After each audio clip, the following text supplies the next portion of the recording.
નમસ્કાર દર્શક મિત્રો, એક ભારત ન્યૂઝ મીડિયામાં આપનું હાર્દિક સ્વાગત છે। હિંમતનગર ખાતે પ્રજાસત્તાક દિનની પૂર્વ તૈયારીના ભાગરૂપે રિહર્સલ યોજાયું।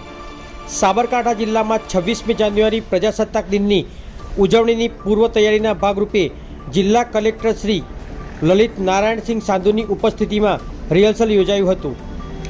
26 જાન્યુઆરીના રોજ પ્રજાસત્તાક દિનની જિલ્લા કક્ષાની ઉજવણી APMC pharmacy college campus Motipura Himmatnagar ખાતે કરવામાં આવનાર છે। જિલ્લા વહીવટીતંત્ર દ્વારા જિલ્લા કક્ષાની આ ઉજવણીને ધ્યાને લઈને કાર્યક્રમના સ્થળે તડામાર તૈયારીઓ કરવામાં આવી છે। જિલ્લા કક્ષાની ઉજવણીની આખરી તૈયારીના ભાગરૂપે જિલ્લા કલેક્ટર શ્રી લલિત નારાયણસિંહ સાંધુની અધ્યક્ષતામાં પ્રજાસત્તાક દિનની ઉજવણીનું રિહર્સલ કરવામાં આવ્યું હતું। આ રિહર્સલમાં સૌ ઉપસ્થિતો દ્વારા રાષ્ટ્રગાન તેમજ તિરંગાને સલામી આપવામાં આવી હતી। રિહર્સલ દરમિયાન કલેક્ટર શ્રી દ્વારા પરેડનું નિરીક્ષણ કરવામાં આવ્યું હતું તેમજ શાળાના વિદ્યાર્થીઓ દ્વારા વિવિધ સાંસ્કૃતિક કાર્યક્રમો રજૂ કરવામાં આવ્યા હતા।